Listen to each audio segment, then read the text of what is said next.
Okay, all right. You've landed on Island 49. I'm your host, Weston Smith. A very special guest this evening on the island, Mr. Jason Aponte, who has been a regular for us on the We're Talking Football podcast, but I think this is his first time joining us here on the island. This evening, we're going to talk a little bit about the 49ers draft and how we think they fared as fans and individuals that try to cover this team as best we possibly can. So we'll go through the picks. We'll talk a little bit about, favorites, not so favorites. How does the team look coming out of the draft and what holes still need to be filled. But as always, appreciate you tuning in right after the intro.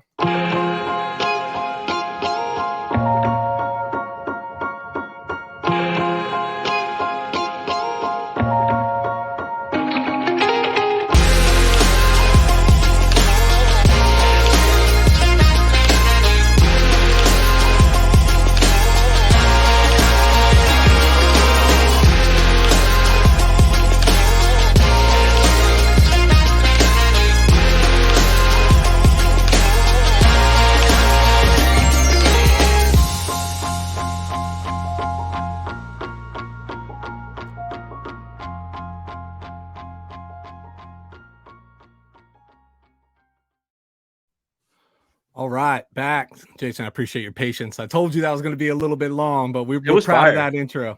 I'm proud of you for making that because I would never be able to have the wherewithal to get that done. And it got me excited. As a viewer, if you're watching, I would have been locked in just based on that. But kudos to you, Weston, man. You're a man of many talents. I'm a man of very few talents. I'll tell you how long it took an old dog like this to get through that. Got the tech acumen of a 4-year-old, but nonetheless, we are here. Jason, I know this is a subject matter you've been covering for the last handful of days and throughout the draft, and thank you for your coverage, right? And whether it comes to prospects that you're interested in, you speak your truth about every pick that we make. You don't care, and I appreciate that about you. So I'm gonna drag you through the ringer at least one more time here. Mm-hmm.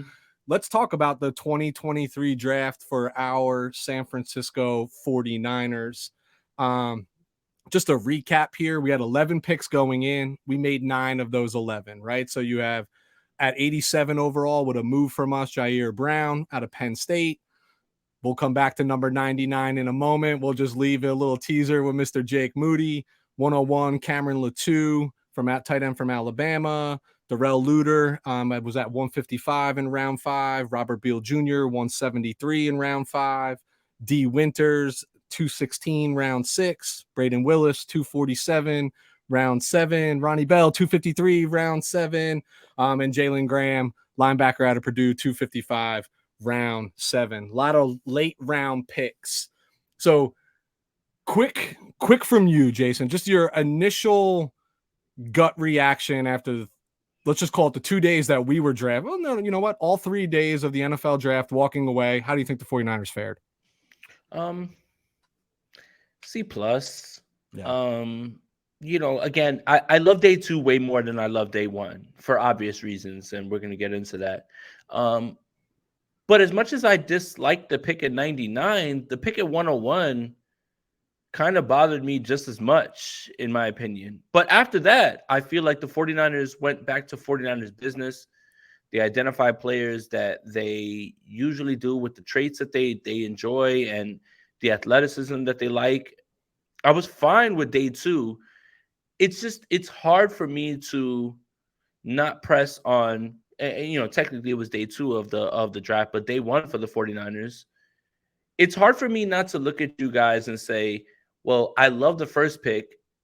I dislike both picks after, but they moved up for a guy that I feel is an impact player and somebody that they really believed in. And I like that. I would rather they be, as John Lynch says, convicted. He's got to use that word a little bit better. I feel, but convicted on a player, even though they were convicted on the pick at 99, it's just they moved up and got a guy who's an impact player. So day 1, technically day 2 was better for me. I mean, was worse for me than it was day 2. I felt like they did a better job at the end of this draft than they did in the beginning. especially starting at pick 99. I always try to find opportunities to disagree with some people because I think that makes great discussion. But I Yep. can't disagree with you in that regard of like day 2, round 3, whatever you call it, after waiting all of that time, right, for our picks, waiting patiently, watching them go through, thinking that we had the ammunition to do exactly what they did when they picked Brown, slide up to specifically target individuals that they think fit the culture of this locker room and not necessarily players of position of need. I think it's an added bonus that I find safety to be a position of need for us. And they went and found, in my opinion, a pretty good one. But after waiting so patiently, you get really excited. Like, okay, we move up. Oh, we still have 99. We didn't even get rid of that in the equation. What are we looking at? And I'm just going to call it what it is. 99 and 101 for me were huge swings and misses. Huge swings and misses. And we can debate, and we will debate about like, well, their position. I don't care. You have to do better with those selections based on the fact that you and I, and we know this team and leadership watched how rounds 1 and 2 unfolded and how their immediate competition improved their roster, in my opinion, right? Like, I just think those 3 picks should have been about, you needed to walk away out of those 3 picks with me, 2 players that could immediately contribute to this team. And you could argue that they did, but not in the equation that you and I are thinking about. So, what do you love about Brown? Let's spend a minute on Brown because consensus is in across everybody. Like, love the guy, love the pedigree, love the position, love the fit for this team. Is there anything that kind of jumps off the page for you that you think like he's just an immediate fit? Ball hawk, somebody who is an immediate fit. Once Tashawn Gibson, after 1 year, this deal, Steve Wilkes is going to put him in a position to win. He is a guy with straight line speed in terms of his play speed, not straight line speed to get back. And I think that's something that the 49ers have shown that isn't necessarily something they target. Talanoa Hufanga is somebody who doesn't necessarily have straight line speed to get back, but he's a ball hawk. He has instincts. He's versatile. And that's the best part about Jair Brown is this Jimmy Ward role of safety, maybe slot here and there in certain aspects. The 49ers remain flexible when it comes to how they can use this young man.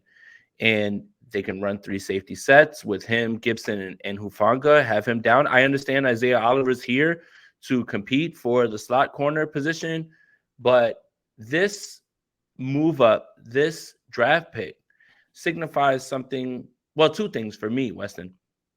One, that's your future at free safety. And I don't like saying free safety, strong safety, because with the 49ers and the way that they roll things and the way that, Steve Wilkes is going to keep a single high safety, all that stuff is moot, right? Yep. But his versatility is what implies that this year he can have an impact immediately.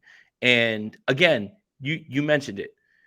When you think about, you have picks 99, 101, 102, right? You think all 3 of these guys have to be hits because you don't have a first and second round pick. You don't have first and second round picks to mess around with, right? And I understand hit rate vastly drops round to round, obviously. Yep. But at the same time, the urgency in those picks and where you select them is probably the biggest issue we have. For me, them showing the fact that, first of all, John Lynch talked about not wanting to move up at all in this draft. Well, sorry, guys. Sorry for it. Face. That was a lie. Yeah. Oh, no. Your general manager lies. Yeah. But it was good to see them identify someone who was a position of need, because I felt that safety was one of those, and then go and make sure they got that person because they believe so much in it. I love that. And on top of his skill set fitting the 49ers, I love the conviction. John Lynch, if you're listening, I love the conviction in the pick. I love that. Yeah. Listen, I love the pick. I think one of the things that is probably not talked about as much is, and I've seen it out there, he just feels like he's sliding into the Jimmy Ward character, right? Like the versatility of all over the field, but the locker room guy too. everything about this guy screams leader, right? And screams captain and screams those sort of characteristics. And I think sometimes that just doesn't give it, there's not enough credit given when you lose vocal leaders on either side of the ball, right? Whether they wear a C or they don't wear a C, they're folks that like garnish attention in the locker room for all the right reasons. And I think he fits that. And my favorite thing about this pick, and I say this all the time in the draft, I say teams that are drafting by need only based on where they're picked is a loser's mentality. It's all about good football players. And if this is your guy, go get your. Now I say this tongue in cheek. No, you say this about this the pick. Argument. Yeah, it's the 99. Argument against the other picks. Yeah. But that doesn't count. When we talk about special teamers, they don't count, right? Like they don't count. And here's why they don't count. Let's get into it because consensus is we love Brown, right? And I think he plays early, and I think he plays often in the 2023 season. Impact player, what we were talking about, you need to walk away with in these picks. 99, kicker, Jake Moody. I'm gonna turn the mic to you in a second because I know I'm gonna have to turn the AC on in my house. Because please. Here's where I'm at. Everybody's like, oh, he's the best kicker in the draft. Like, honestly, who fucking cares? Does that mean he's even a good kicker? Like, I don't know. Like, I could be the best kicker in the draft. Does that mean I'm gonna have a career? Like, let's go look at the position trends, right? All the ones that have been the Hall of Famers, the record holders of the position, they ain't taken in the third round, dude. They're not taken in the third round. And here's why I know I'm laughing at myself because they're like, the 49ers will sell you on. That was our guy. And we didn't have a pick until the 5th round and he'd be gone in the 4th. Who cares? Go get another guy off the street that can compete. You just got Gonzalez. This is a kicker. You passed on edge depth. And let me tell you why this is a bunch of bullshit and why I get so mad and hot and heavy over this topic. Keep cooking. Is because you have people who are like, well, we don't need edge depth. We have Bosa and we have Drake Jackson. Bullshit. I don't care. You go find a player. And if he's a diamond in the rough and he fits what you're going to do and he's outperforming Nick Bosa, then get Nick Bosa the fuck off the football field, right? Like you can never have enough good players at positions that matter. And look, you can make the argument, well, kickers score more points than anybody, blah, blah, blah. Don't care. I literally don't fucking care. This regime has now spent a 3rd and a 4th on a kicker and a punter. And to me, and we've seen this team outside of running backs in the 3rd round develop 3rd, 4th, and 5th round talent to be starters in the NFL and go sign significant contracts elsewhere. Do that. Not what you did. Like, doesn't have to be Jake Moody. If you wanted to draft a kicker, cool. There's going to be 55 of them that are undrafted free agents and put them out there and line them all up on your fucking pro day and let them kick. Like you can't sell me on this. I don't, dude, honestly, Jason, I'm going to say this right now. This man can go into the Hall of Fame and I will die on the hill of that. This was a wasted pick. This was a pick flushed down the toilet.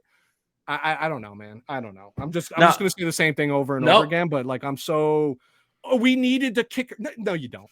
No, you don't, dude. You don't. First of all, let me just say, Weston,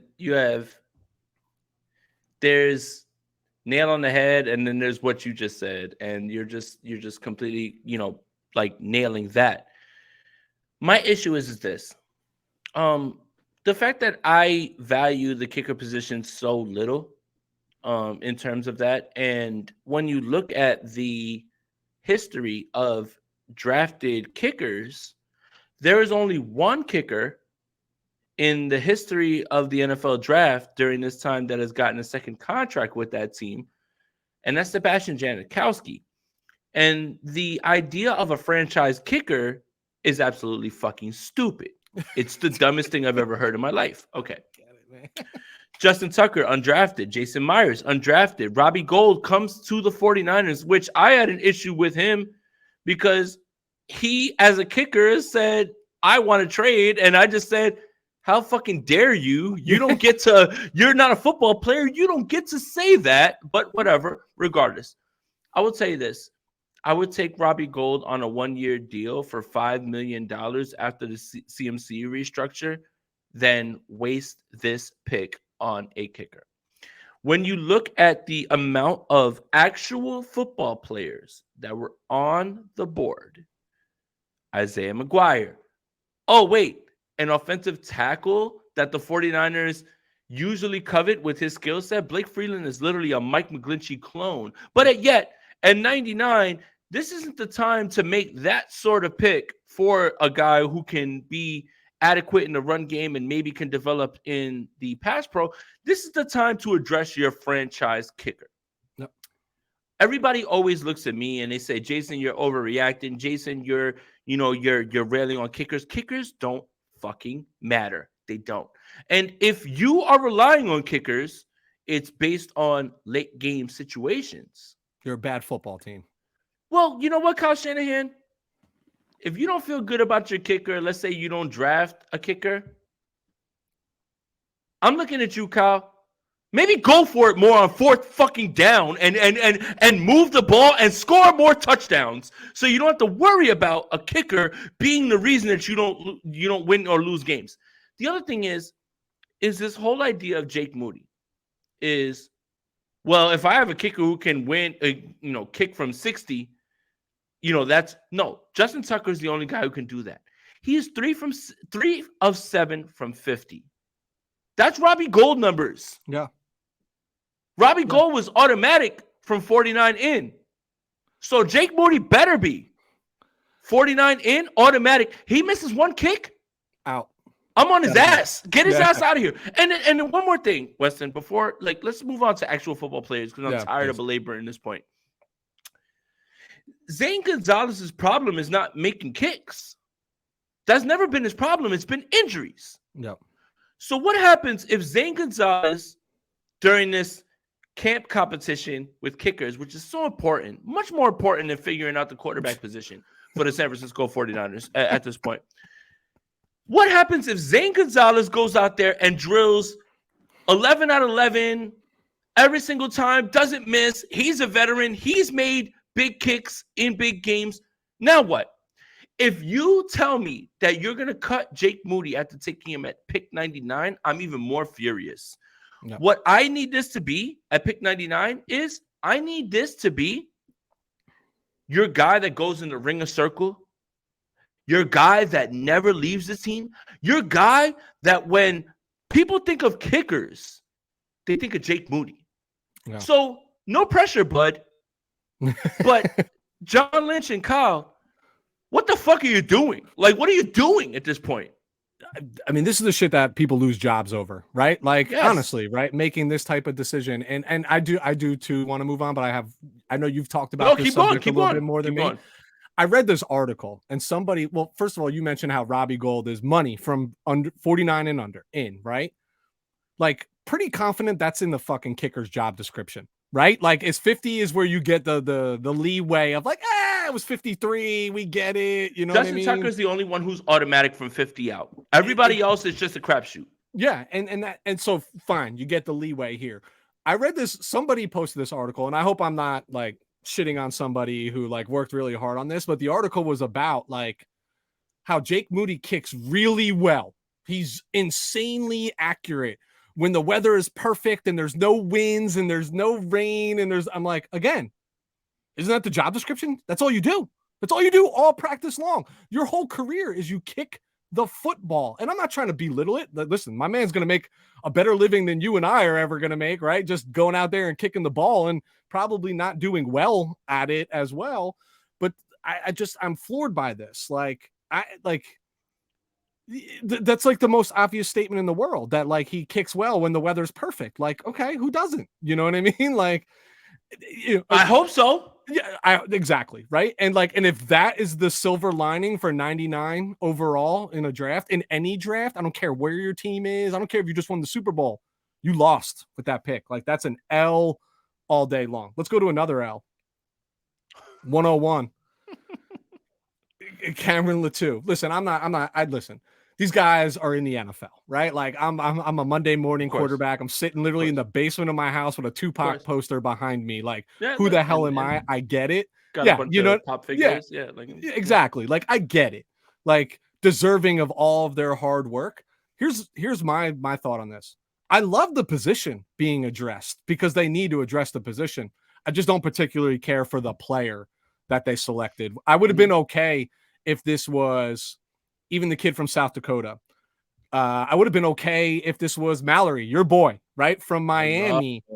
I'm looking like if you're making a pull on a tight end at 101, that's not like Kincaid in this draft, who, by the way, I don't really love. That's neither here nor there.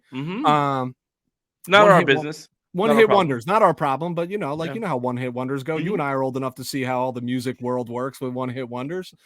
You know, I'm not sold on that.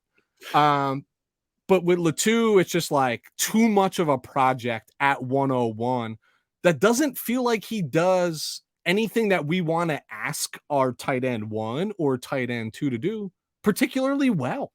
I don't like, I love the tight end needs to be resolved because between you and I don't think George Kittle is going to play professional football that much longer. He's got such a bright future outside of the NFL where he can live a long life and make a lot of money that it almost feels like the NFL is a hobby right now for him, right? So they have to look forward beyond this, and he just, I don't know, man. Am I wrong here? Like, am I like, I just don't, I love the position, don't love the player. I was blinded by the pick at 99. So when pick 101 comes across, it's just like I was on the stream with Andrew and I just was like, yeah, whatever. I got to write about it on Niners Nation, whatever. But yeah, I watched this tight end group and I understood that this team was going to address this position multiple times, and they did in this draft, right? Both times. Okay. Had a lot of 49er fans tell me, well, if he can't block, then he's not going to be on the team. Well, explain Ross Dwelly. Yeah. If he can't catch, then he won't be on the team. Well, explain Charlie Warner. Yeah. So that's why this entire time that I have been going through tight ends, I've been looking at guys who are offensive weapons, which is why I love Will Mallory. And I loved him. You can get him later on in the draft. Shout out to the Indianapolis Colts for doing that, by the way. Pick the player. But when I looked at Latu and I watched him, I looked at a guy that could be had later on in the draft. You know, Steph, that I do a show with on, Bully Ball, Steph Sanchez, who does an incredible job drafting, during the draft and everything. She brought up a really good point. If Braden Willis was taken at this spot and Latu was taken later on at that same spot that Willis was, would you be as mad? I don't think I would. No. I really don't think I would. Look, this front office has earned the benefit of the doubt. As long as it has nothing to do with specialists, kickers, punters, like, I don't want to hear that shit. They've earned the benefit of the doubt, right? When it comes to identifying their talent, their guys. So Cameron Latu, 6'4", not very fast. Probably could be a red zone threat. Okay. But yeah, again, man, like as much as I rail on pick 99 for the kicker, Isaiah McGuire is on the board. You Blake Freeland's on the board. This wasn't the time to address it right now, given the talent on the board. So as much as you guys think that Weston and I are just railing on the kicker, it's more about what's on the board. Yep. And when we talk about, because I've written articles on both teams and their draft, when you look at the Seattle Seahawks and the Philadelphia Eagles, they smashed their drafts. I don't care that the Seattle Seahawks took 2 running backs. I want to laugh at that. I really do want to laugh at that a little bit. But other than that, like you said, Weston, I thought this was a beautiful point. When you draft for need and you don't look at the board and you don't look at what's actually out there in terms of improving your team, I don't want to hear whether this guy can start this year or next year. I don't want to hear that. Jake Moody better start. Cameron Latu better play because these are third-round picks. Yeah. They're third-round picks. These aren't throwaway picks. And for a team that didn't have first and second-round picks, All three of these picks needed to hit. You hit the first one. I love that Brown pick. Love it. Moody better be a guy that they have a day for later on in Santa Clara and they put him in the circle. Because if he doesn't, I'm going to absolutely lose it worse. And Ladu needs to be a guy who is more than Ross Dwelly, and I don't even know if he's that right now at this point. No. When you look at Braden Willis, at least Braden Willis plays H-back, can be a fullback, can play in multiple positions, has been better at run blocking. I feel like I was blinded initially by this pick because of the Jake Moody pick. But this pick bothers me probably more than something that was at least a need. Yeah. For the San Francisco 49ers, which was kicker. This pick bothers me a little bit more because you should know better, I think, in my pop figure sitting behind, whatever, like estimation. But I'm more mad at this pick, I think, now that I've had the time to stew on it, because it's just like I have to accept pick 99, and I understand that, whatever. If Jake Moody ends up being Justin Tucker reborn, then who cares? But my goodness, man, you asking Cameron Ladu to live up to pick 101, I think that's almost an impossible task at this point. And I dislike it so much. It's funny because I hear you so loud and clear. Like when they picked Ladu, I was like, oh, a player. An actual football player. Like I felt like a little relief, versus like, oh, we're just gonna like draft Wisnowski's replacement or Tabor Pepper's replacement here in the third round. Why didn't they address? So hold on, Weston. Why didn't they address long snapper? I mean, you've got like 12 kickers. The quarterbacks can't stay healthy. It's time to just make sure you insulate yourself over and over, right? Like make sure you get a long snapper that can be there just in case Tabor Pepper gets injured. You got to have 3 kickers in case Jake Moody and Zane Gonzalez get injured. Every single position deserves insulation except the ones that actually matter. So the 49ers said, hey, we don't want offensive tackle in any of these picks. All these guys are going to be models of health, and we've addressed it with Matt Pryor and John Feliciano, and we're good. We're fine. Like, totally. No, it's a perfect world. It's a perfect world, Weston, and we're the ones who are being cynics now in this perfect world, unfortunately.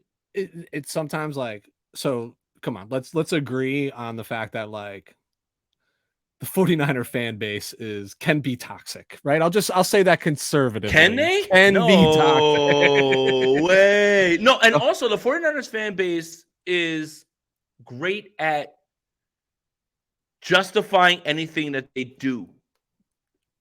There's this blind belief, right? This blind belief in like... You can't say anything bad about it though, Weston. You can't say anything bad about anything that they've done. You getting mad at pick 99 with Jake Moody, you're not a real fan. Go root for the Raiders is what they tell you. Or go root for the... This team has misses. They have misses in the third round. Yeah. And now we're about to chalk up Jake Moody and possibly Cameron Ladu as misses again in the third round. No. And the one part that enrages me a little bit is the idea that gets thrown at me a bunch on Twitter. Well, the 49ers haven't had good success in the third round. They usually cut a running back from the third round. So you're telling me your solution to them missing on the third round is just kick away, pun intended, 2 picks, because it's just like, well, they're no good there anyway. Yeah. Instead of taking actual football players, instead of betting on traits, instead of betting on athleticism, you're telling me I'd rather just take this kicker than try to take a shot on an offensive tackle, an edge player, someone that we can cultivate. That's the part that I'll never be able to wrap my head around, Weston. Never. And I'm right there with you, right? And I mentioned this like blind following without questioning, like, hey, that's our right as a fan. Fan stands for fanatic. I am, of course, fanatically crazy about him, which means I have fanatically crazy expectations. I grew up watching this team win Super Bowls. I have not seen that in 28 years, right? That they haven't won a Super Bowl. So I made a post on Twitter earlier today about like, I wish that I could watch football in the same vein that the majority of this fan base watches football. I can't. And it stems from, I made the absolute mistake, Jason, of posting one of my videos in a Facebook 49ers Oh chat no! group. You thought Twitter was Bro, toxic? bro. What? The replies of, I don't know what you're talking about. I love every one of our picks. I'm like, all right, here's the test. Without Googling, can you actually name all 9 picks that they Have you actually made watched them? first? Have You you know what I mean? watched Like, them? have you Right. even watched it yet? No, Dude, wild, Facebook. bro. I don't have a Facebook. I refuse. It feels boomerish. And you know, I'm and an we're old getting, man, dude. yeah, that's what I'm saying. And we're getting to that age, right? Like you and I are like close. Like I'm 38. We're getting there to that age where we could be considered that, but I refuse. I have enough toxicity on 49ers Twitter. I know. I don't need more. I have enough toxicity on 49ers YouTube and Twitter that I don't need any more, man. Like you should see the thing. The people that watched me lose my shit on the draft reaction of Jake Moody are like, oh, so now you know better than John and Kyle. Yeah. Now you know better than John and Kyle. Guess what, guys? They make mistakes all the time. And when those guys become busts, those same people that are talking to me crazy about how I feel about this are the same ones that will literally say, I can't believe they drafted this guy at this pick. It's ridiculous, man. The same people that when I was upset that the 49ers selected Jalen Hurd over Terry McLaurin. Yeah. I know. It's scary. Are the same ones. Oh, this organization doesn't miss. Go with what they miss. They miss a lot. They miss a lot. They hit a lot, but they miss a lot. Listen, and it's just you know how you hit? You hit by winning the Super Bowl. That is what you are measured by. This is what this franchise is measured by. So you know what? 31 teams every single year miss. And guess what? For 28 years, we are one of those 31 teams that misses. And I love what you just said about like people they all make mistakes. Like none of them are 100% right. My favorite thing about this draft, and I don't want to give like too much away, but like undrafted free agents, Joey Fisher, right? The kid from Shepherd U. Yep. Everybody's talking about, oh, this is a great pickup. Mel Kiper mentioned, mocked him to the 49ers at 99 overall, and we got him as an undrafted free agent. I'm not here to debate whether he's a great pickup as an undrafted free agent or not. What I'm going to say is to you, hey, why is nobody calling out, well, that's a load of fucking shit that he expert at 99 and 160 more picks come off the board and he's still not taking it. Hold on, Weston. And he might not even make the team. That's what I'm saying. That's what I'm saying, dude. So look, this is my problem with the whole third round, I guess discourse. Yep. Everybody was like, oh, well, I would rather they take a kicker over a running back, whatever. I agree. I think, you've had more success, Elijah Mitchell in the 6th round. You've had more success when it comes to those things. I need you to take chances on actual football players. Yeah. I don't care that you missed on Joe Williams in the 4th. I don't care that you missed on Jalen Hurd. I saw the vision. I get it. I don't care that you missed on Trey Sermon, and in the 3rd round you got Fred Warner. Yeah. All of those things are on the board.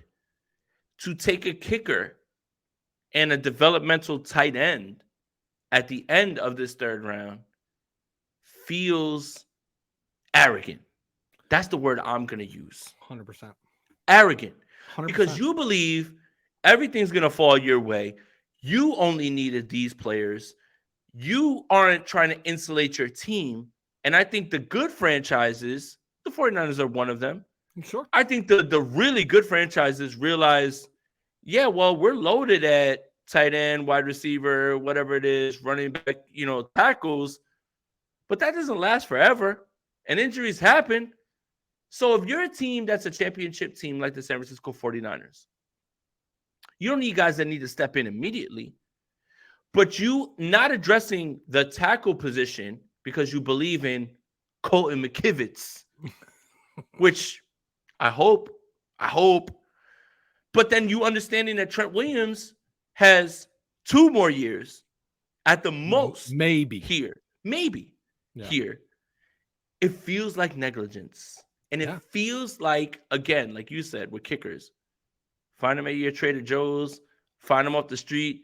There's a 42-year-old guy that is working at your Walmart that used to kick for his college team back in the day that can drill them from 49 in, like anywhere you can find them, basically. A lot of the guys that are big guys in this league are picked up when they're older.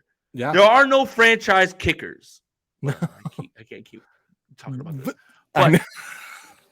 But yeah, the end of this third round really infuriates me a little bit more than I feel like they nailed the rest of the draft, though, Weston. I feel like they nailed the rest of the draft. I concur on in every aspect. So let's get into that, right? Because I think, rounds 5 through 7 for us is where they actually picked up ground a little bit and maybe in some capacity outdrafted some of that immediate competition. The problem is they had a 4-round head start on us of who they were drafting to get to here.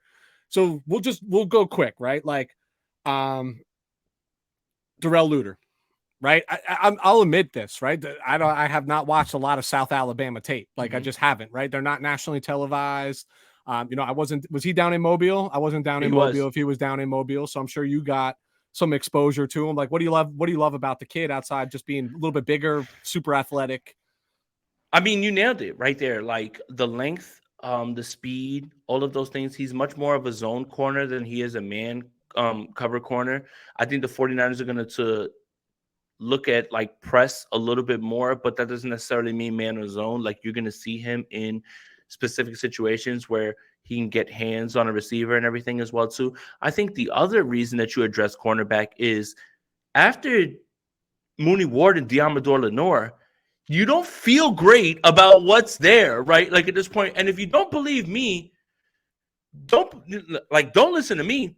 Look at the 49ers. I mean, they literally have used every single outside corner that they can aside from Ambry Thomas. Like they literally moved Samuel Womack back outside during the Atlanta game when Mooney went out. So they don't feel great about it. But Luter is a guy, again, athletically fits their mold in terms of length, speed, size, can be a special teams guy. I love them addressing this position. I would have thought if you were going to double dip on positions, not only tight end, but double dip on cornerback. My favorite cornerback in this draft went undrafted. He went undrafted. Eli Ricks being undrafted and then being signed by the Philadelphia Eagles is insane to me. How many picks did the Eagles make that you were like, I wanted that player for the 49ers? Yeah, I feel like 5 at least. We have to have a discussion about the way the Eagles drafted, the way Seattle drafted, and did they make up ground? For sure. Are they better than the 49ers? We'll have to wait and see. Yeah. Seattle for sure isn't, right? They still have their quarterback. But Philly, for all intents and purposes, filled almost every single need twice over. Keely Ringo at 101, Jalen Carter at 9. They moved up to make sure they got their hands on him. Steen from Alabama, Nolan Smith. My goodness gracious. It's crazy. If you're not looking at the Philadelphia Eagles and saying that they did a great job, then take your 49ers blinders off. Yeah. Again, all of these players can bust. Any player can bust. Jake Moody can bust. By the way, 49ers fans, that's the best part about this. Is I love it. Is the Eagles and the Seahawks draft actual football players. Well, I'm not worried. They gotta prove it. Yeah. But your team drafted a kicker at 99, and you're good. You're fine with that because they addressed the need. Here's my favorite. Well, they got Geno Smith. I'm like, yeah, but you guys are calling us Super Bowl contenders with Jimmy Garoppolo, right? So, like, what's the difference? Tell me what the difference is. I don't know. And when we're talking about the way that they're built, they addressed their line. Draymond Jones from Denver. Last draft they walked away with 4 starters from their draft. 4. Tariq Woolen, 2 tackles, Kobe Bryant, and Kenneth Walker. So 5. You got 5 legit starters from that team. And you're sitting here acting like the Seattle Seahawks didn't improve their team But you're going to sit here and tell me the 49ers, because of how far away they are from the Seahawks, were fine in kicking away 99, which is a premium top 100 pick on a kicker. It's just, it'll never make sense to me, man. And I love the 49ers. I hope I'm wrong. I hope Jake Moody becomes the greatest of all time. I hope Seattle. I wish nothing but the worst for Seattle. I wish nothing but the worst for Philly.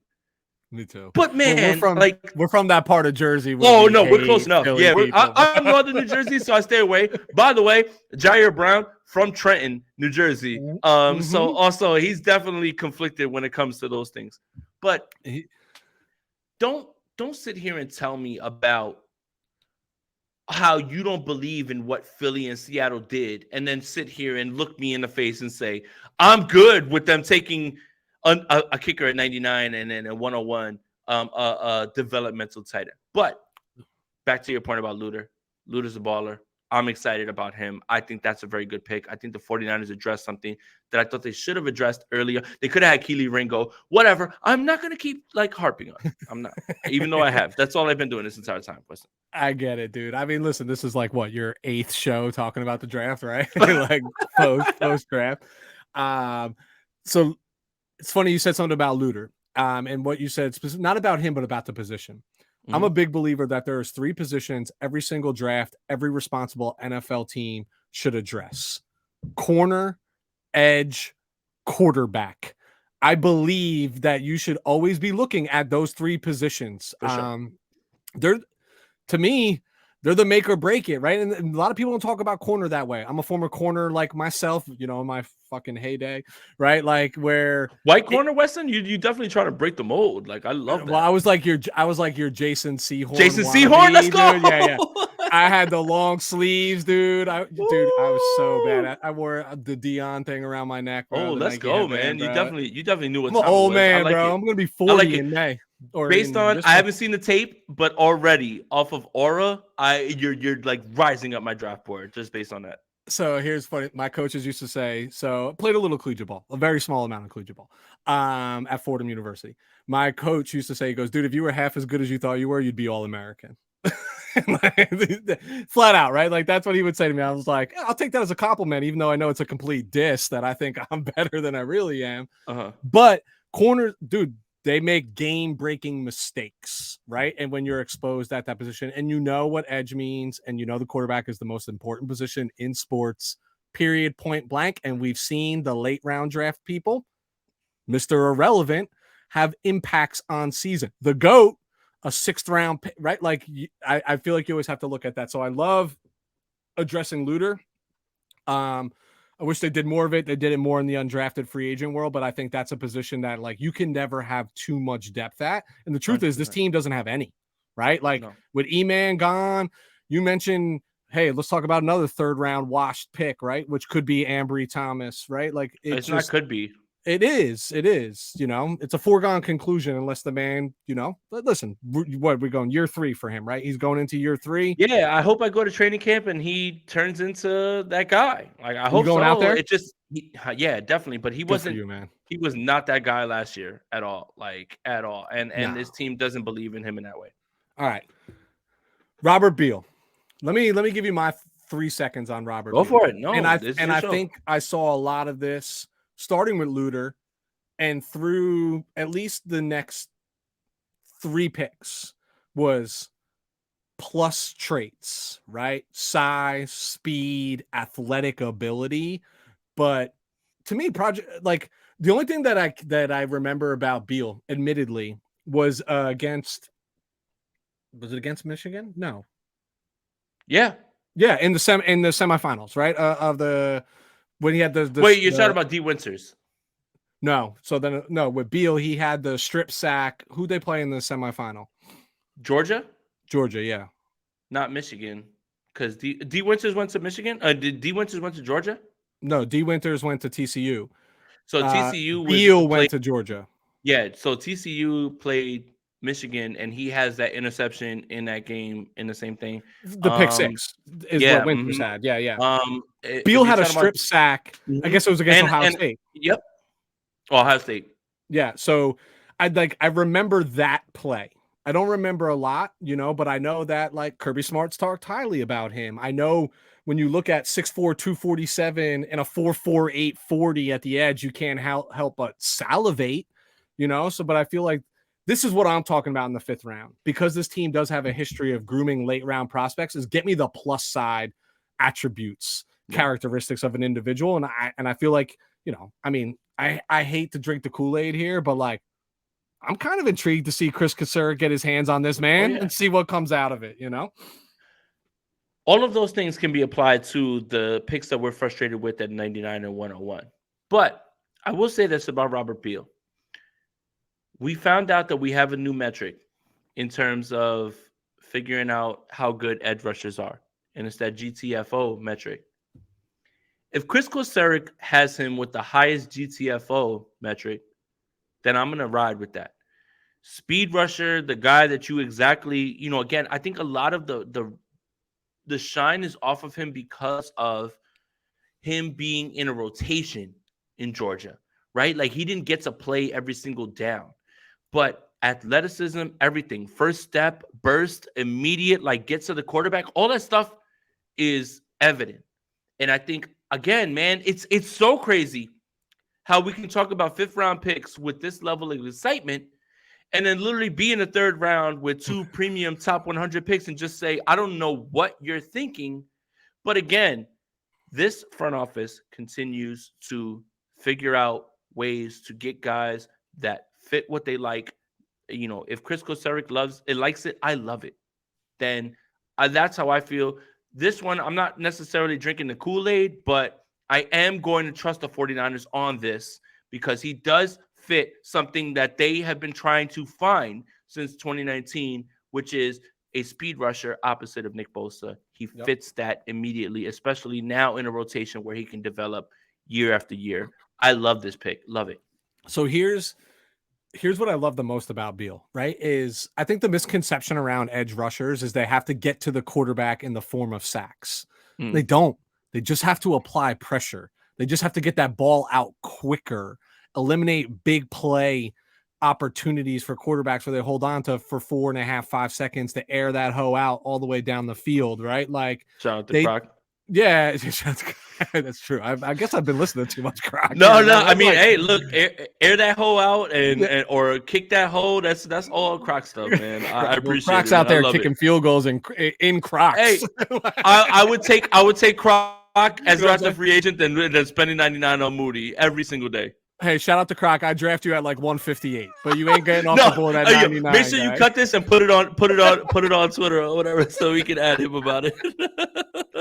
But just get to the quarterback, right? Just that's all you have to do is create pressure. And in a Steve Wilkes defense, you mentioned with Luter, they're going to press. They could press a little bit more, and that doesn't mean man coverage. They'll probably still sit in a zone behind it. And where those defensive backs' eyes going to be, they're going to be in the backfield, and they're going to feel opportunistic with some of these guys in coverage. So I love Beal.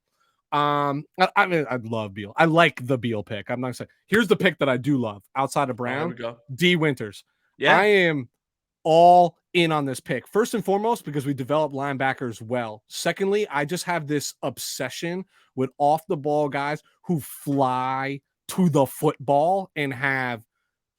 I can't say elite because this kid's a rookie, above average NFL instincts to find the ball carrier and shoot the gap. What is, Jason, when you and I were growing up, right? Like whether it was Pop Warner, whatever it was, what they always talk about, like football fundamentals. And one of the, for a linebacker is just fill the gap. He doesn't fill the gap. He beats you to the gap.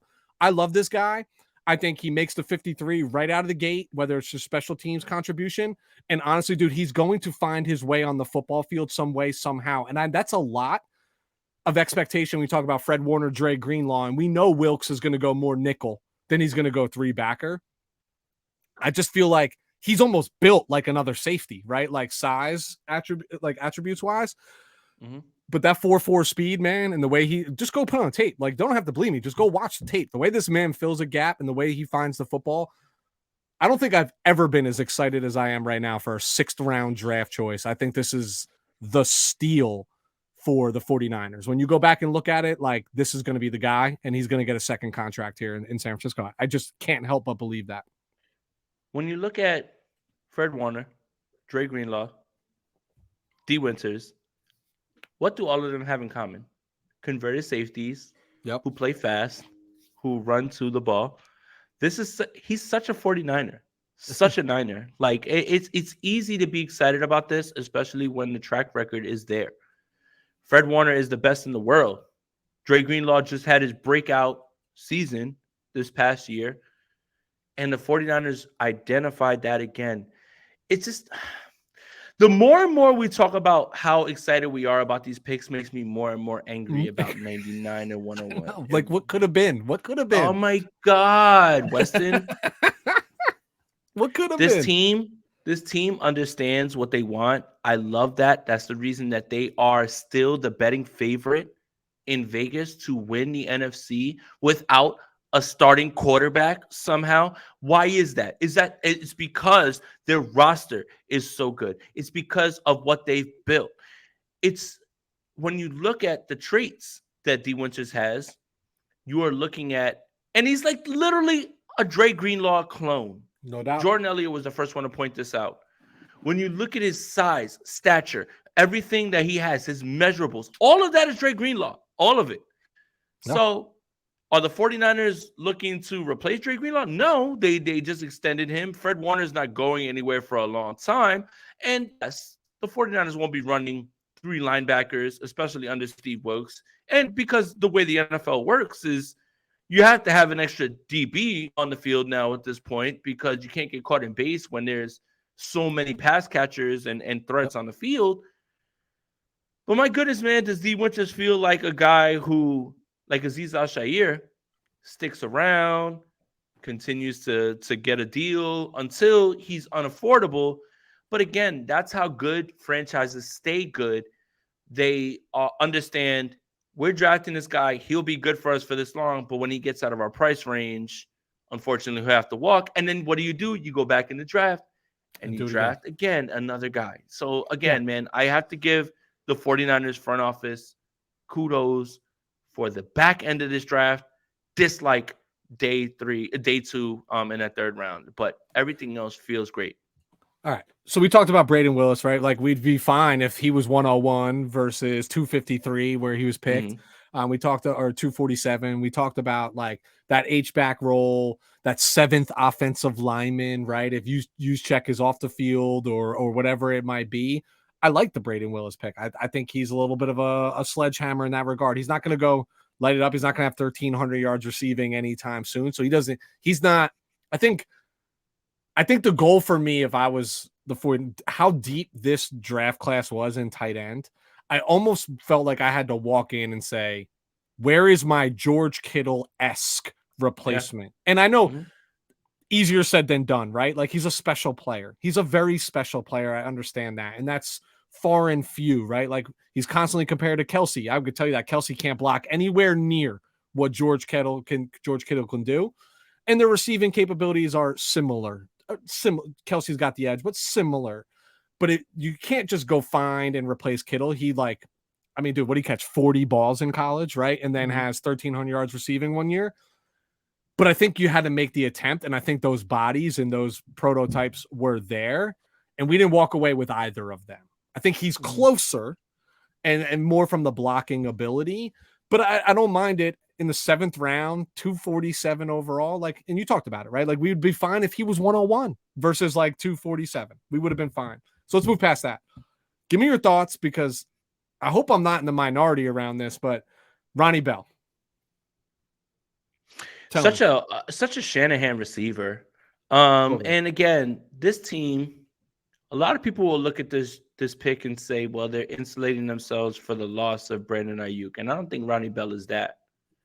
I think you're insulating yourself for when Jawan Jennings gets a bag from somewhere else and you can use him in that similar role.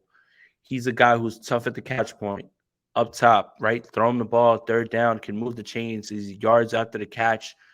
This is a Shanahan receiver through and through. Ronnie Bell could be what Dante Pettis was supposed to be for Shanahan. So again, And if he's not, it's a 7th round pick versus a 2nd round pick. And you feel better about that, which is why so many people were like, well, you're saying Blake Freeland is Mike McGlinchey. Yeah, I feel much better about having Blake Freeland at pick 99, 101, than 9. Yeah. Okay. Now you guys are getting it. Yeah. So you take shots on guys that you love their traits and you love their attributes, and Ronnie Bell's one of them, and he kind of fits that same mold. And again, if it doesn't work out, whatever. Who cares? But for the people that are signaling, well, this is them trying to insulate themselves for Brandon Ayuk, I don't think he's that guy. But you're insulating yourself for when someone values what Juwan Jennings does in the run game, thinks that he should have an expanded role on their team, and eventually gets a bag, and then you have Ronnie Bell willing to step in right away. Again, man, 49ers at the end of this draft, I don't know what it is, man. I think we should just turn them on in the 5th round. I think we should just shut them off for the like. They should let the fans pick the first 4 or 5 rounds. Yep. We'll pick, and whatever happens, happens. But after that, you guys know what you're doing, and I love this Ronnie Bell pick. I do. I love Ronnie Bell. I totally agree. Like this is not Brandon Ayuk. Like they're not even a similar skill set, in my opinion. What I love about Ronnie Bell is small stature, but plays really big, right? For the wide receiver position. I mean, you're talking about almost a 40-inch vertical leap. This guy goes up and makes catches. And you and I live in an area where we get a lot of Michigan games televised in like prime time spots for us. So we've watched a lot of Ronnie Bell inadvertently. And I just see production. I see accountability. I see a guy that you can't help but love. And to me, dude, he's a better fit in this offense than Danny Gray is. A 3rd round pick in a previous year. So. Like he's just Purdy as quarterback 1. Exactly. Especially dependent upon the quarterback and where that ball is going to find itself. This guy, I know he didn't play a lot of slot because outside, like he feels like an NFL slot kind of guy. Yeah. And he's got the courage, in my guesstimation, again, with my cool banner behind me and sitting in my basement with my 10-day-old baby upstairs, like 10 like he's just got the ball sack to go across the middle the way that I watched him play football. And I think he's going to make himself, and this is not a 49er homer blinders on. Like, I think this guy's going to play in the NFL for an extended period of time, whether it's on this team or not eventually. I think he's got a career ahead of him because of production and accountability. And those people find homes, man. And they serve. Trent Taylor is still in the goddamn NFL, right? Doing the bare minimum. You're going to tell me Ronnie Bell can't do that as well? It's the same thing with Juwan Jennings, right? Like, a lot of people look at that pick and they're just like, whatever. The first year, he literally isn't even on the team. And then he becomes a guy that 49er fans fall in love with. This one feels like it's in the same lane. If Ronnie Bell doesn't show up this year, because this is the question I'll ask you, Weston. 53-man roster, 6 wide receivers. We got Debo, we got Ayuk, you got Jennings, you got McLeod. If Danny Gray doesn't make this roster, this is a huge fail. That's 5. Who's the 6th receiver? And Willie Snead is back as well, too. Whatever it is. It's going to be hard. It's an uphill battle for Ronnie Bell to make this roster right now at this point. Tay Martin, other guys on this 90-man. But who can he crack the 53? Chris, the last name's escaping me. He played in Jacksonville. He played in Kansas City. Chris Conley. I think Conley makes. You hit the 4, right? So you got Ray, Juwan, Ayuk, and Debo.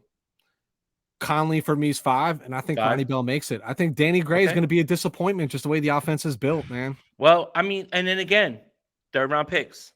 We don't do well. We flush them down the toilet, apparently. Again, man, I would feel far worse about that pick if he does not make the 53. I really would, man. And I want this franchise to take responsibility for the fact that you guys don't have a big hit rate early on in these damn drafts. Again, turn the draft off for the first 3 rounds. Let us pick.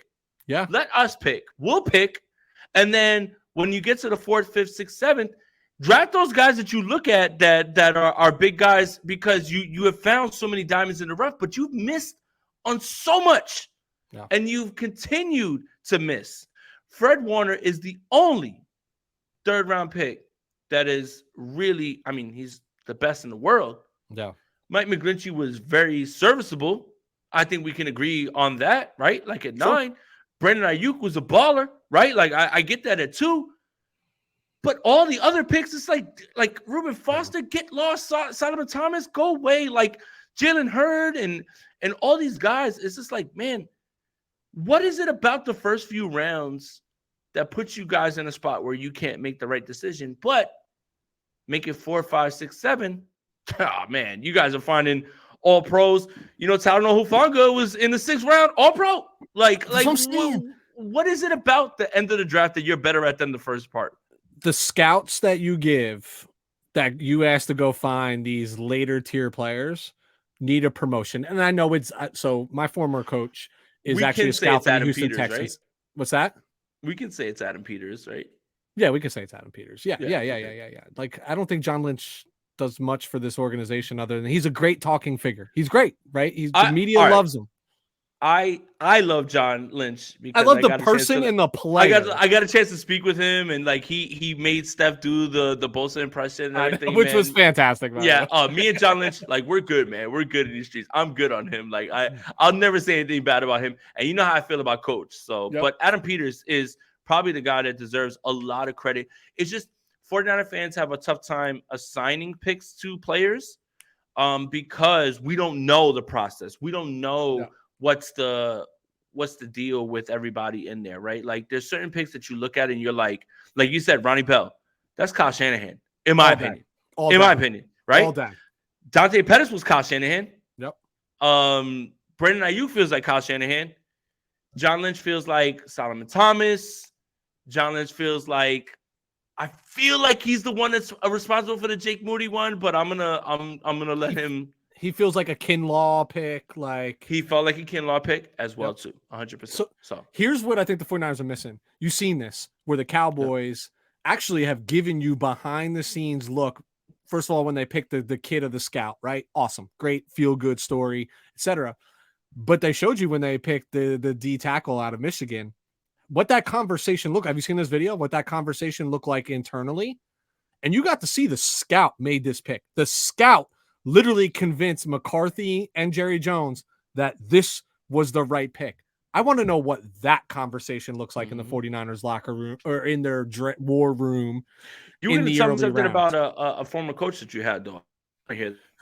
So my former coach is actually a scout for the Houston Texans. Nice. And he's been in the league for a little while. He was a sideline coach for the Cleveland Browns for a little bit. He's a scout for the Texans. So he, as a scout, though, he's like lower tier. And I don't mean that knockingly because it's like an awesome position, but like he's a lot of like, I'm just how old I am. I still call them the 1AA schools, right? The FCS schools, D2s, D3s, and even lower level D1s, right? Like he's not at Ohio State, Michigan scouting on behalf of the Houston Texans. Mm-hmm. But what I'm saying is like, and a lot of them tend to be, they're divided that way, caliber of program. And they also are divided regionally, right? Like who covers East Coast, who covers West Coast, and how they travel and where they go. And these guys log miles and hours like you couldn't imagine. Mm-hmm. But I'm saying we do so well 5 and later. Who the fuck is making those picks and responsible for those picks? And let them go scout the big boys, right? Like let them go scout the big boys. Like, if you hit on one with this roster, dude, it's a home run. I'll tell you this much, bro. I know how you feel about Coach. You know how I feel about Coach. I'm a big Kyle guy, but there are fireable offenses in this world, man. You go ahead and you fuck up when you finally get round 1 and round 2 back under your arsenal next year. You go ahead and punt those to the curb like you did round 3 this year. I got to start singing a different tune. So next year, the good news is, Weston, next year, you and I and all our armchair GMs and, Twitter GMs, we get to go back to scouting blue chip talent. I know. This draft, I feel like I was the most prepared ever. Had to be. Because I gave away all the first round picks. So I was just like, this guy's not there. There's no shot. This is why when people are like, why is your draft crush Elias Ricks and Will Mallory? Yeah. because the 49ers would only be in a position to draft them. Like, I don't care about those guys. Everybody's like, oh, I want Sam Laporta. Sam Laporta's for the streets. Like, he never was for the 49ers, and the Lions picked him. Yeah. The Lions traded away an Iowa tight end to draft another Iowa tight end. Tight end you, baby. Iowa. Yeah. There was never a chance that he was going to be there. Nope. But next year, back to the real world. Thank God. Back to the blue chip talent. We can go right back to watching first round talent, having our opinions on that. I miss it so much. I really do, man. For me, the last time I scouted first round picks was when we all convinced ourselves that Justin Fields was going to be the pick at 3. I know. And I know. I miss it, but I'm also excited to not scout quarterbacks in the first round. Hopefully, God willing. All right, so we're going to come back to this in 1 second. I'm being conscious of clock. This man, Jason Aponte, has a family, guys. Like, I know you guys. I know you do. I do. But hopefully they're fucking sleeping when I go back. So, and I don't mean no disrespect to Jalen Graham, skipping over that particular. No, that's another good linebacker. Same thing, yes. Fast, everything, like all that stuff that we said about D. Winters. Just say it about Jalen Graham and just say it from a different position. Rinse and repeat from a different school. We feel confident we'll develop, right? Like that's the way we look at it. Give me 1, maybe 2, if you're feeling crazy, of the undrafted free agents that you think's got a shot here. Man, I wish it was going to be the guy that was named Jadakiss, but he doesn't want to sign with us, apparently. What was that about, dude? I don't know. I don't know. I was so ready. I was like loading up my my memes with my instant reactions with Jadakiss, but I think it's the running back that was the 5-star recruit. If I can't remember his name off the top of my head, it's just because the kid from Marshall. Yes. I think that's somebody who has LeBron or LeBaron. LeBron, I think his last name is. I think that's the one that kind of stands out to you. Almost similar to Jordan Mason. Jordan Mason kicked ass all training camp, and then I kept saying it every single day that I was there. I was like, "There's no way this man doesn't make the 53-man roster." Like he feels like one of those guys. Tyrus Price, you're on the clock, buddy. You're on the clock. This is it. Like you're gonna get out of here real quick. Like in a moment. Like it's clear the 49ers don't care about cutting bait on third round picks, especially running backs. But I would say that's the one that I feel like most intrigued about. When you look at the way this 53-man roster is going to be constructed, they're loaded at very many spots. And I hate the idea of, well, you can't draft people because they're not going to start. Okay, like you just, again, like you're missing the opportunity to build your roster. But when it comes to undrafted free agents, it's hard for me to get excited. I thought last year, Donovan West signing for $160,000 guaranteed. Yeah, I was like, this guy is he's gonna make it. He's in the XFL. I know. So the undrafted free agents have a uphill battle. But there's usually one who finds it. I would put my money on the running back. I would absolutely put my money on the running back because he's a 5-star recruit, and Kyle gets the most out of all those guys. And there's sure to be one injury. This is where we get back to fucking basics, dude. Right. The basics are this is what the Shanahan family has built a living doing. Right. Is bringing up undrafted running backs and making them look like superstars. Like finally, something to me that makes sense again. McCaffrey's not going to play 17. No. Elijah Mitchell probably won't play all 17. Jordan Mason is the other guy. Tyrus Price probably loses his job in training camp. This feels like the spot here for him to take his spot. And then Kyle Juszczyk is your 5th running back. So there is a spot for it. And Tyrus Price, I know you're watching, buddy. You're on the clock. Make it happen. You're on the clock. It's a big camp for you, dude. Year 2, man. Let's show the growth. You'll have the opportunity, right? Like Kyle's not gun shy about putting the running backs in with hot hands. So since I can't be redundant and I don't want to be redundant, if I had to, so to me, it's one of the DBs. It's either the kid from Texas, Jameson, but I'm going to go with a local kid for us. I'm going to go with Avery Young out of Rutgers. Nice. Rutgers, baby. New Brunswick. That's it. It's just because, I golf at that golf course regularly. It's a nice golf course, and it's public, believe it or not. Damn, you golf? We got to golf. Weston, let me know, man. Oh, dude, I've told you, I'm out for the next 11 weeks on paternity leave. I'll go. You want to go tomorrow? I'll go tomorrow, dude. I mean, I'm playing Friday, but for my brother's birthday. But that being said, do you get out? You get on the links often? No, when I covered the Super Bowl, my brother is a big guy, and we went for a full day. It was me, him, and KP. Okay. who lives in Arizona. You know, my editor for Niners Nation. Everybody knows. Shout out to him. Yeah, we were out there. I had fun. I mean, Dude, it's you're fun. literally in a golf cart. You're just hitting the ball, and he's like, go to the club and get more beer. I was like, this is awesome. I was like, this feels great. Listen, everybody sucks at golf, right? Like it's just a matter of like your mentality, right? Like go out there and be like, there's far worse things to be doing right now that you could be doing right now. 100%. Beautiful weather, good. You never got like if somebody that I don't like was asking me to golf, I wouldn't go, right? So I'm always within company that I enjoy. Dude, totally, we should get out. But I'm gonna go with Avery Young. Just because we need that we talked about it. You can never have enough DBs, man. That's what it's come down. One's going to go down in camp. It always happens, right? One's going to struggle. I think Steve Wilkes is going to like this guy because he's literally played every position in the defensive backfield before. I just think he's just one of those guys that could be sneaky, a little bit of a dog, right? A little bit of a chip on your shoulder. Like these guys don't like going undrafted, right? They're hoping they hear their name get called, and let's see if my man can make his mark. Well, slow hanging tell fruit. him Weston, Embry Thomas, you're on the clock, buddy. You on the clock, yeah, bro. You're on the clock. You've been on the clock since you've been drafted, dude. That's just all third round picks. Yep. You're on the clock. All right. One question for you, dude. Two. No, because you've already answered. By the way, shout out. Loved your SB Nation article. Guys, go read that. It's fantastic. We talked about it. You kind of dropped little subtle hints like throughout about like comparisons of like where the 49ers stand versus the Eagles, Seahawks, teams that drafted well. I like you said, you started because they had high draft capital though, Weston. Yeah. It doesn't count, man. Yeah, it doesn't count. Yeah, it doesn't count, right? You guys didn't take a kicker. You didn't take Janikowski in the I don't care, man. Seattle took 2 running backs, and I still far and away love their draft. Like it's hard. It's again when you have that many picks and you have high capital, you can kick around. No pun intended. These picks. The 49ers didn't have that luxury, but thank you for the kind words, Weston. I appreciate you. One last question. Who's starting for the 49ers? All right. I don't even have to say the position. You know what I'm talking about. Who's starting? Yeah. Everything that I have learned about the 49ers, listening to them at the Combine, John Lynch, listening to the players speak, this is Brock Purdy's team. Yeah.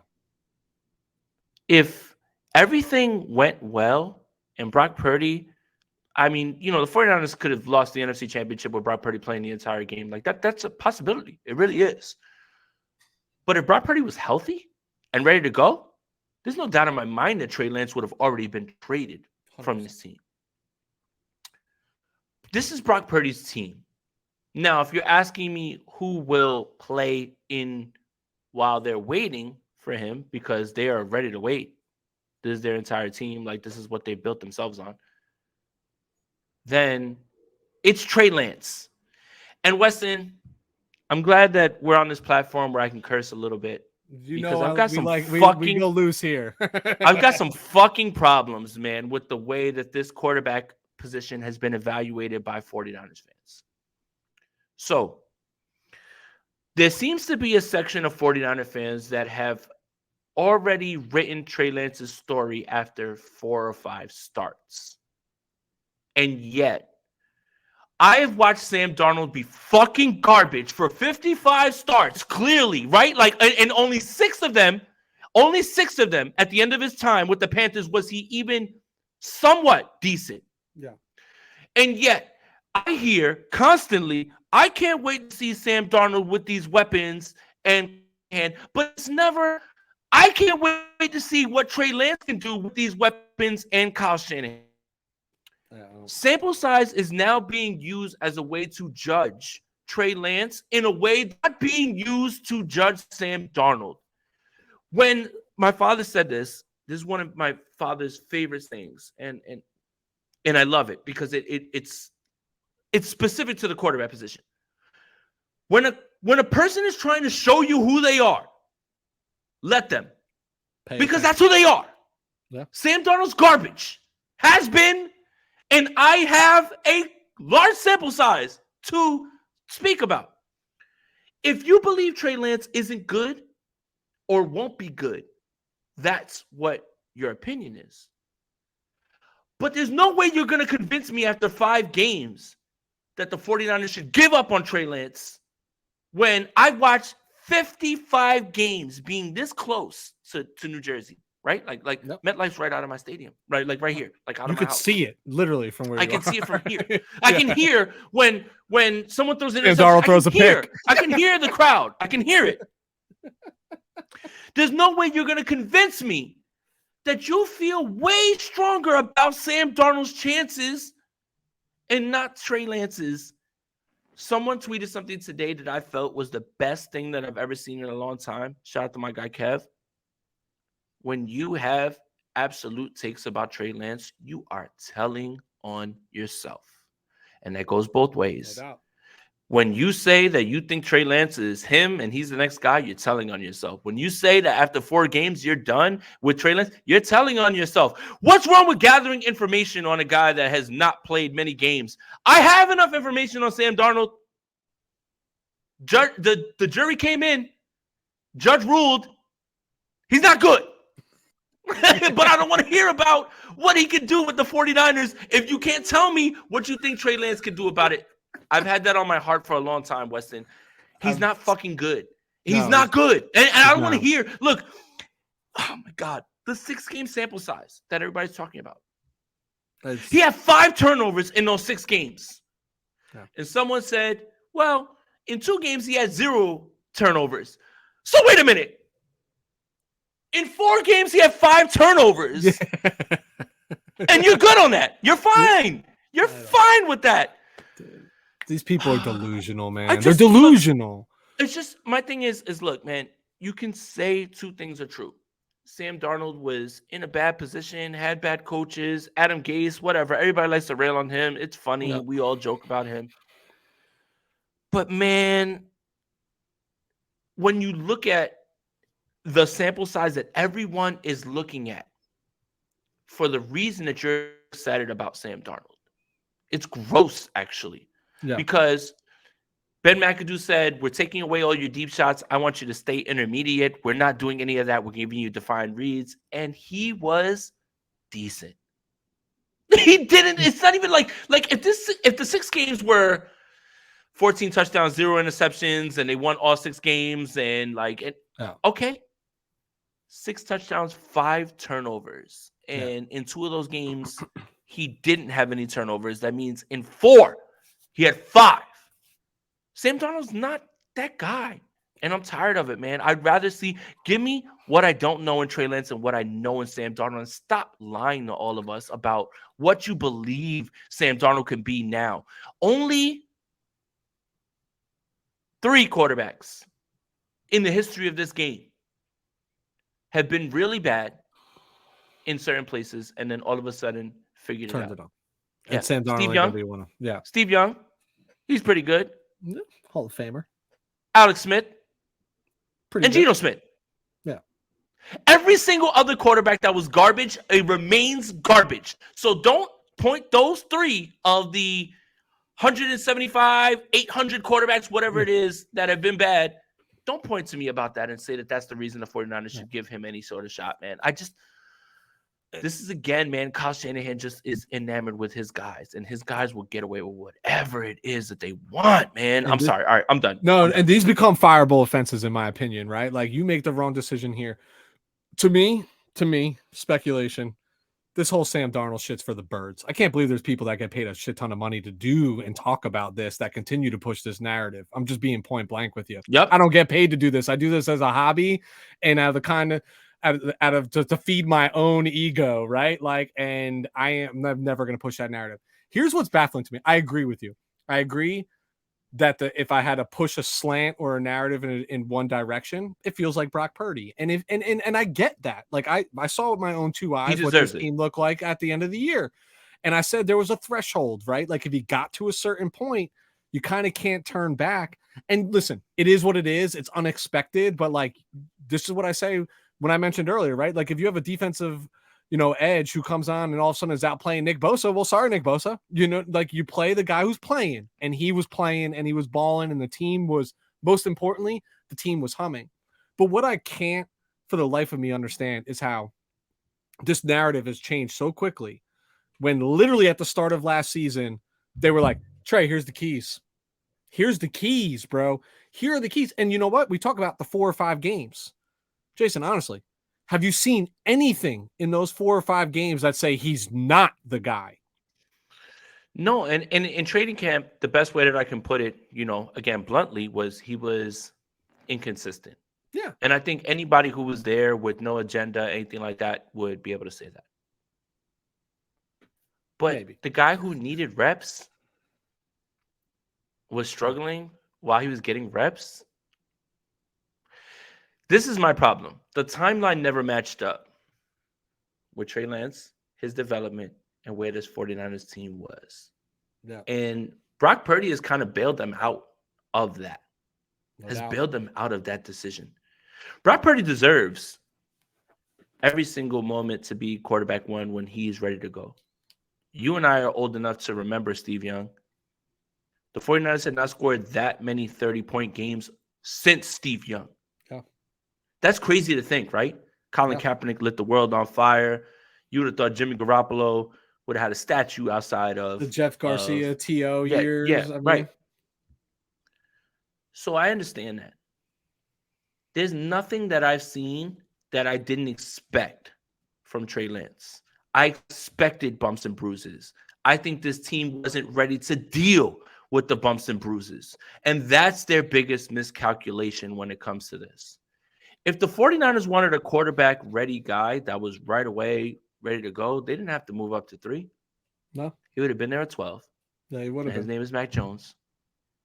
If you really wanted a guy that was going to be an NFL guy right away, then take the guy that none of us wanted because we knew what he was. And look at what he is. He's a competent NFL starter. Yeah. But nobody wants that when you're looking to fill the position. The 49ers moved up to 3, and I feel it was a bit of a panic move after they whiffed on Brady, whiffed on Watson, whiffed on Stafford. When they whiffed on everybody else, they said, we got to go to 3. And when they went to 3, they made a pick for a guy who needed reps. And when that guy actually needed reps, they pretended to be shocked. Yeah. And that's the part that that none of that jives with me at all.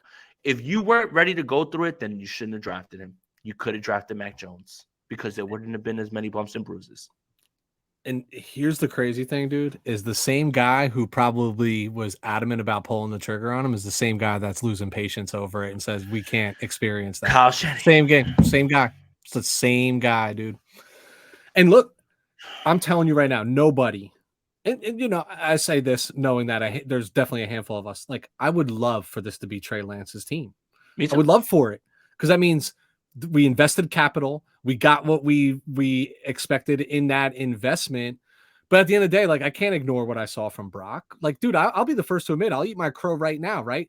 When Jimmy went down against the Dolphins, I turned to my wife who's watching the game, and I was like, well, there goes the fucking season. Season's over. You know what I mean? Like, there goes the fucking season. As much as the 49ers wanted to move off Jimmy Garoppolo being there was like this, like, saving grace. Like, it was a safety net, dude. Right. It was a safety net. And you know what you were going to get from him. And the year before said, well, it's good enough for the NFC Championship game, right? Like, hopefully we see some playoff football. I said to my wife, I said, there goes the season. And she, of course, in typical fashion, I love my wife. She's just like, you're the worst fan ever. You know that? Like, you have no – and she's now the biggest Brock Purdy fan because she can just shove it in my face every time I talk ball. Well, hold on, Weston.